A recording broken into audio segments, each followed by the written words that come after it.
করেছি এই ভিডিওর মধ্যে 10 কোটি টাকা। তো মেইন ভিডিওতে যাওয়ার আগে একটা চ্যালেঞ্জ হয়ে যাক। হ্যাঁ কেন না, কিন্তু কি? ওটা তো ট্রানজিশনই বলবে। আমরা এক্ষুনি চলে এসেছি দুনিয়ার সবচেয়ে সস্তা হোটেল ফুটপাথ, আর এখানে আমরা থাকতে চলেছি পুরো এক রাত। এখন রাতের 12:30 বাজে, কিন্তু শোয়ার আগে একটা চ্যালেঞ্জ হয়ে যাক রবিউল। হ্যাঁ কেন না?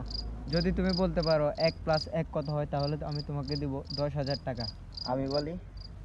আবে চুতিয়ে, তোকে কেউ জিজ্ঞেস করেছে? ঘুমা চুপচাপ। রাতের 2:30 বেজে গিয়েছে আর আমার ওই বাহারের কথা মনে পড়লো। জয়, টাকার বান্ডেলটা পকেট থেকে রেখে ঘুম যাওয়া যায় না? ওইটার টাকার বান্ডিল ছিল না। ভালো এক্সপ্রেশন ছিল, থাম্বনেলে কাম আসবে। এখন ঘুম যাও চুপচাপ, কালকে অনেক কাজ করতে হবে তোমার। Good morning. তো কালকে চ্যালেঞ্জ সাকসেসফুল ছিল। আমার তো আগুন লেগে গিয়েছিল, কিন্তু এই দুনো চুতিয়া ঘুমাতে পারেনি। কিভাবে ঘুমাবো? তুমি তো সারা রাত হিরো আলমের গান গেয়েছিলে। হ্যাঁ, আমি ডাইরেক্টলি হিরো আলমের চেয়ে আগে যেতে চাই। হিরো আলমের রিংটন। بنقلت لها كل هيك وصاير بهالام فيها